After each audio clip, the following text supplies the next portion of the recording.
Hey everyone, and welcome to another Marks & Crafts review. Today I'm going to be reviewing another one of the Coreful prize figures from the Quintessential Quintuplets, and this is Nino. So continuing on from my Ichika review, the next one in the series is Nino, and this is Nino's design from the first season and a little chunk of the second season. So just her basic standard school uniform and long hair. Now, I know a lot of people were at odds with Nino at first, but I really liked her character, and I know that she has since grown to be one of the more popular ones, which is great. Pretty much liked all of the quintuplets, have my issues with Ichika, but Nino to fill up the set. But Nino was one of my favorites right out of the gate, and I'm sure that most people would agree that Miku was pretty much the favorite immediately. But realistically, all of the characters are good. I just probably prefer Nino a bit more than the others. And if you haven't watched it already, Quintessential Quintuplets is a rock solid show.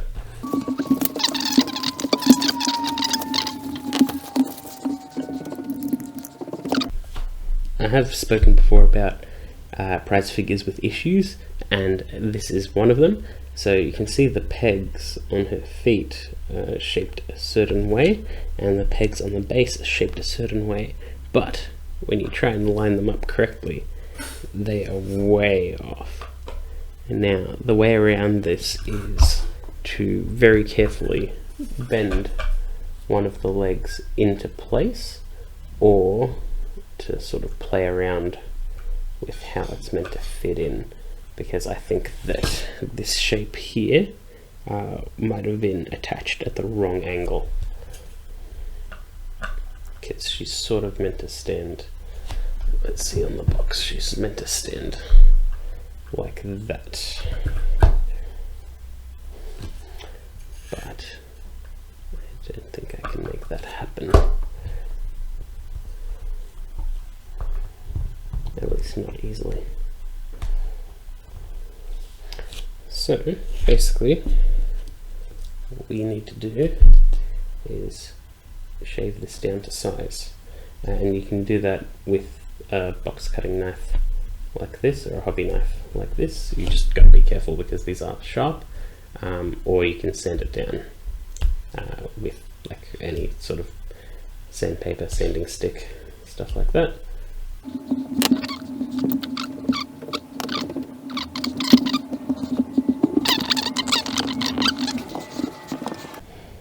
Okay, now you can see her standing next to her box, and much like all the other Coreful figures, they stand just a little bit shorter than their box. They're roughly the same size as the box, and that's pretty consistent amongst most prize figures as well. But let's have a closer look at Nino herself. You can see colours are very vibrant, hair's nice and long. Like the box sort of shows a bit of a gradient of white to more of like the sort of reddish pinkish hue of her hair. That's not really the case in person, can't really spot that, but what it does have is this Coreful trait of the hair turning clear, which basically means that all of the hair is actually clear plastic and they've just painted over it, and at the end they've only used a little bit of paint to give that effect. And it's a very nice effect. It is also very cool right at her face, which I'll get a closer look at later.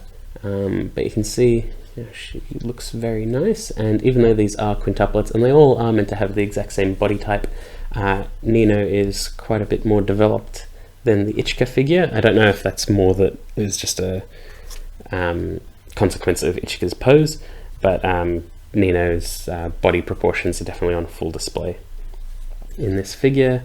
Skirt's nice and bright, shirt's quite clean, there are a lot of folds which are nice, creates some nice natural shadows. The little jumper looks good. Unfortunately her nails aren't painted, but you can't really expect too much out of a prize figure.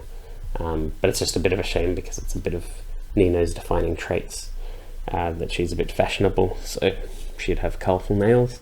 The long socks, stockings look nice. Shoes are well detailed. There were a few paint errors there, but not really noticeable.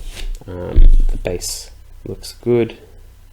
You can see that it's numbered number 2. I think that they are going to be numbered based on oldest to youngest for this line, so that's good. I plan to collect all of them. Hair's pretty well detailed. Come in for a closer look. Hair's pretty well detailed. Haven't really noticed any issues. It's just a very clean color. Her ribbons look nice. They're nicely detailed. And now that I said I'm coming in closer, I really like her face design. It seems like the shape is spot on. I like the slight blush in her cheeks. The eyes look great. Her mouth is well detailed. You can see the little eyebrows under the hair. Her hand looks nice, and the little clear bit of her hair as it folds as her hand brushes past it, that's a very nice touch. It's sort of the detail work you wouldn't expect out of a prize figure, which is really cool. Much like the other Coreful's, you can see there's texture on the jumper and the clothes, which is really nice. There's varying degrees of finishes, like there's matte finishes and things like that. Again, some really nice detail on the shirt. You can see it's sort of like almost bursting, which is cool. It's not just a simple design, which is really cool. And again, you can see that the mouth isn't just painted on, it's sculpted in there, which is a nice touch. And yeah, I don't really have any issues with this beyond the base thing, which is a bit of a problem. I don't imagine that that is a problem with all of the Nino Coreful figures. I think it's just a one-off for mine, but it's one of those things where you should expect something like that to happen at some point if you collect a lot of prize figures.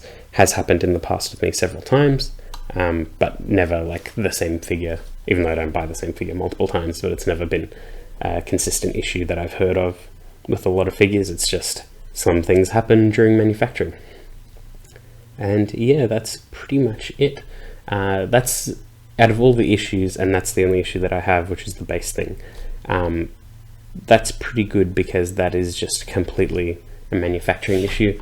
Although to be fair, most of the other issues I have with like paint errors and things like that, that's a manufacturing issue as well. Most everyone's wouldn't be like that and things like that.